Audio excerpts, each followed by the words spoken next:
Yeah, sorry, I didn't post. Thanks for reminding me, Bay. I always forget to push the start button here, or I leave the recording going while we're on break, and I have to go back and edit it in YouTube. I still need to post videos from last week. Um, I have to do something with my YouTube credentials because I think I ran out of room. So I'll get that figured out here in the next day or two and get last week's videos and this one's posted. So um, okay, yes, James. Yeah, I just wanted to point out that I had a small issue with Blackboard this week. When I logged in at the beginning of the week, I didn't see the reading assignments.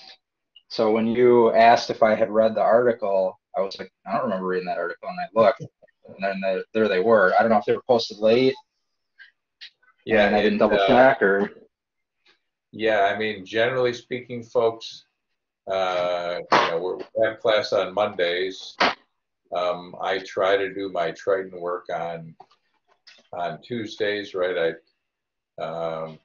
update the attendance and post the videos and post assignments. So I would say end of the, close of business on Tuesday or, Wednesday, things should be up to date.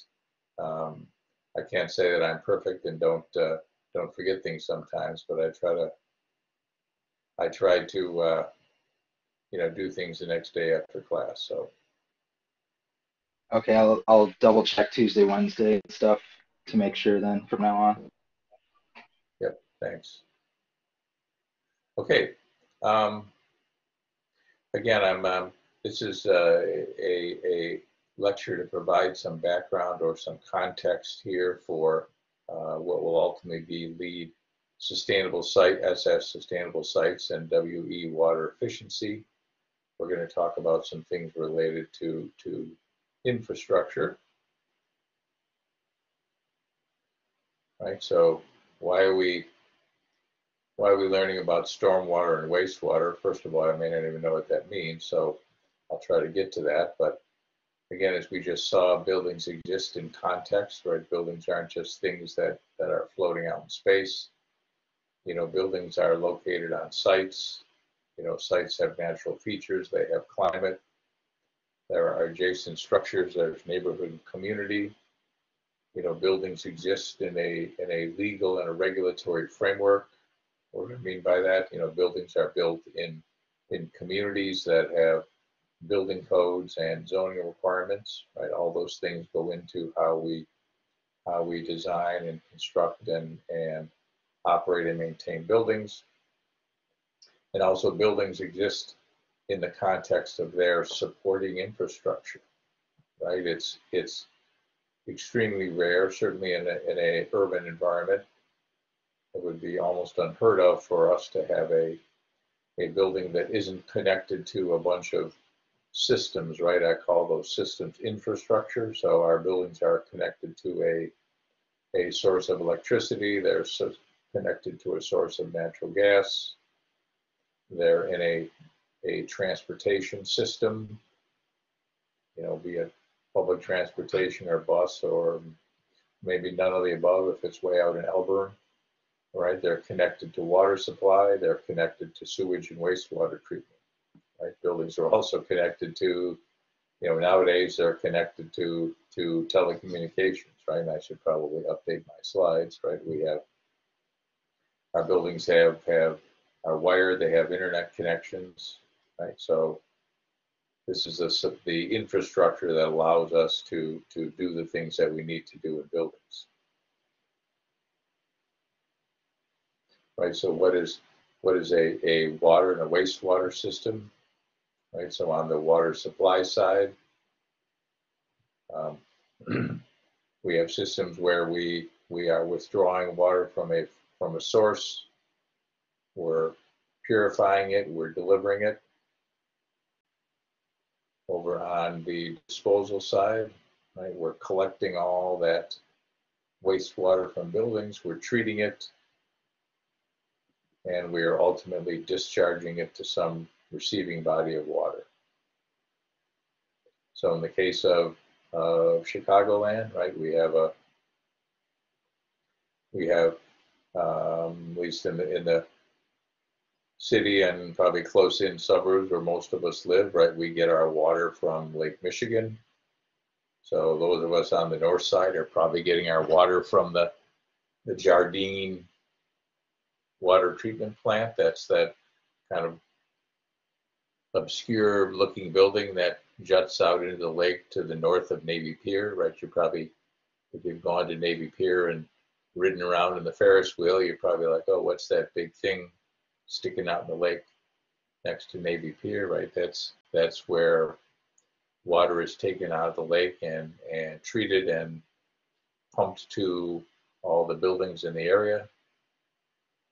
Then we have a number of wastewater treatment facilities. Again, in Oak Park, I believe our wastewater probably goes to the MWRD treatment plant in Stickney, right along Pershing and Central, right? There's a large wastewater treatment facility. That wastewater treatment facility is what's called a POTW, or publicly owned treatment works, right? Their job there is to treat the sewage and the wastewater that we discharge from our buildings. Right, so this is rainwater and this is stormwater. It's just rain. Why is it a problem, right? We old timers like me remember Fred Astaire singing in the rain there, and you know, if it's just rain, why is it a problem? Well, you saw some of when we did our campus tour a couple of weeks ago, or the second week of the semester, you saw some of the things that Triton had done to try to mitigate the impact of rainwater and stormwater. We have the rain gardens next to the H building. We have the cisterns out in the parking lot. Right? Those are all things that Triton did to ultimately control the speed at which all that rain that's falling on the Triton campus, you know, the speed at which that rain or that stormwater gets let loose into the surrounding bodies of water or the sewage system.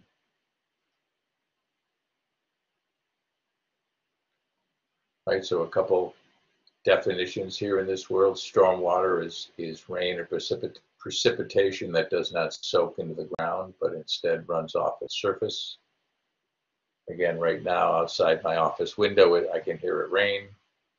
A lot of the rain is pitter-pattering on my next door neighbor's yard, so that's hopefully soaking into or infiltrating into the ground. But behind me, or behind my house in the alley, right, all that rain that's falling on the alley, or in front of my house, all the rain that's falling on the street has to go someplace, right? Impervious surfaces like driveways and sidewalks and streets and alleys, right? They block that precipitation or that rain from soaking naturally into the ground. We also have the similar situations in disturbed areas, right? If we're especially, you know, we're not talking about agriculture here, but we could be talking about a construction site. Oftentimes in a construction site, we've done grading or excavation, right? And the rain falling on that construction site also provides sediment. Yes, I am, Mac. Well, actually, that's a good question. We actually, we probably won't get to it tonight, but we'll look at some of the ways of mitigating some of these issues, right? Looking at some porous paving materials, right? The cisterns at Triton were one way of mitigating or controlling stormwater, and we'll see some other ways that we can mitigate stormwater here. It'll be tomorrow now, or next week. So what's the problem with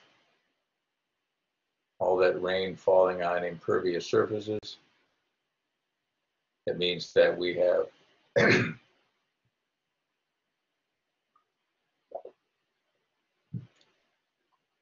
potentially have the issue of that surface runoff running into a body of water much faster and at higher volumes than what that body of water may have been you know, I would say naturally designed for what had occurred in the past. We have the Des Plaines River not too far from Triton. So again, when all that storm water is entering the Des Plaines River, it's happening a lot faster than what that body of water is used to. So we're trying to control it. We need to control that in the way that we design and maintain our buildings.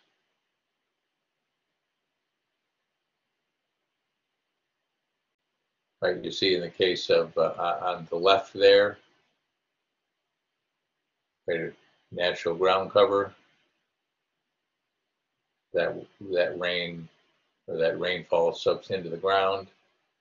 Some of it runs off, and some of it, that long word evapotranspiration, right? That's the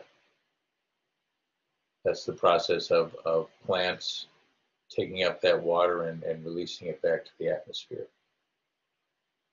Right, so when we have impervious cover like we see on the right side of the slide, right, there's a lot more runoff, right, 10% runoff versus 55% runoff. So less water goes back in the ground, more water runs off and has to be dealt with somehow.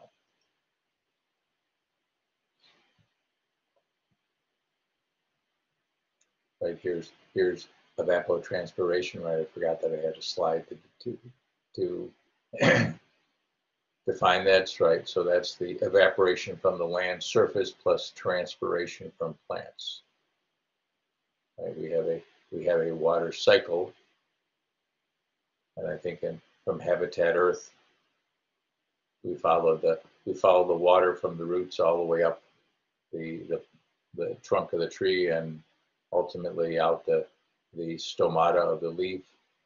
Right, that's transpiration.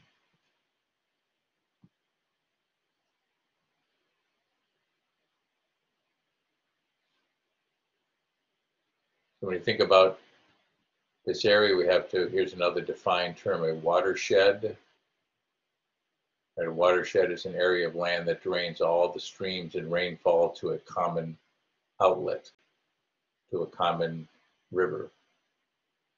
Right, so in the case of Triton, right, the stormwater from Triton is in the watershed of the Des Plaines River, and the Des Plaines River flows ultimately into the Illinois River, which ultimately flows into the Mississippi River, right? So Triton is in the Mississippi watershed. If we go a little bit east of Triton, we'll have a continental divide. So somewhere when we get into the middle of Oak Park someplace, then the rainfall that falls a little further east of Triton will ultimately be in the Great Lakes watershed. I think we talked about watersheds a couple weeks ago when we looked at the Great Lakes Compact.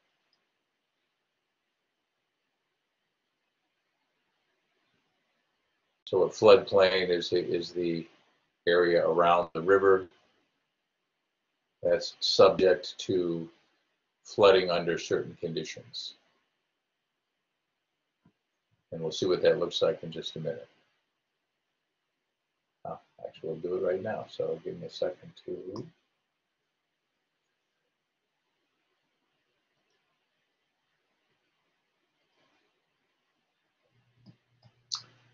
run a movie here.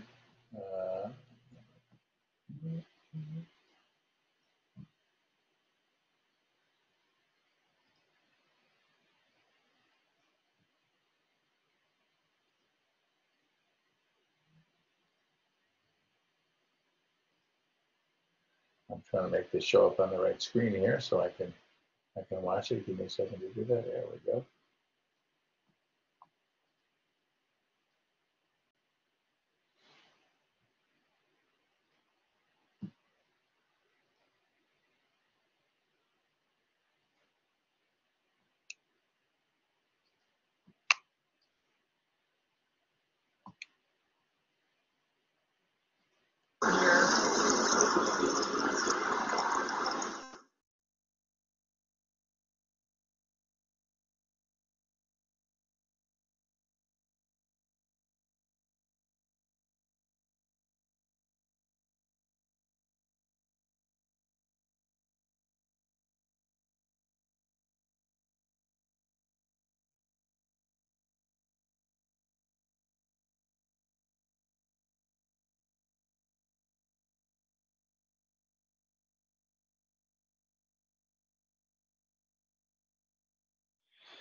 Sorry, I should have gotten these all teed up during break here rather than chit-chatting with my wife.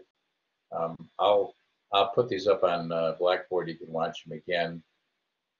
But we're going to look at, you know, why we might get flooding downstream in the event of a heavy rain.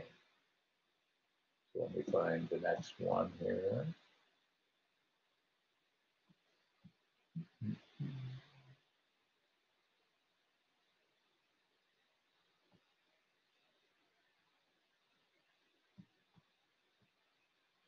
So here's an area where water.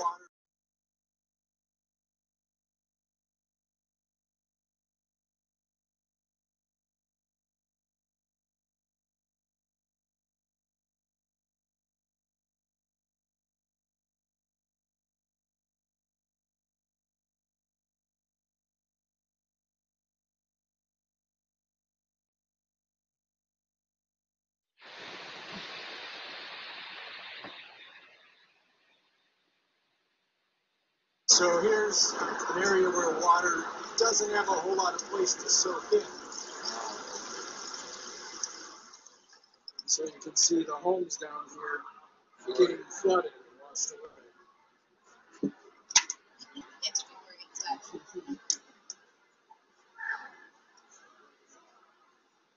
Okay. And so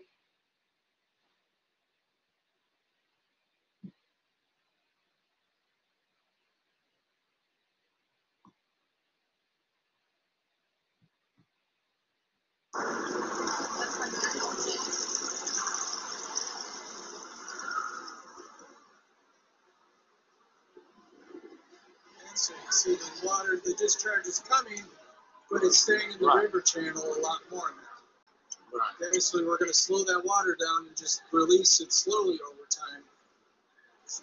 And we don't have as much of a flooding issue.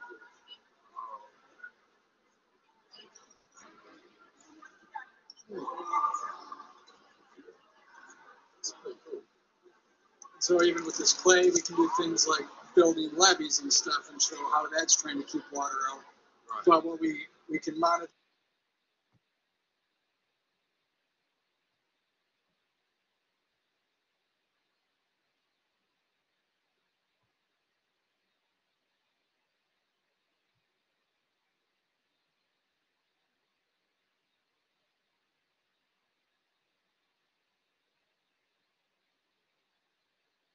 Okay, we're getting to the end of class here. I will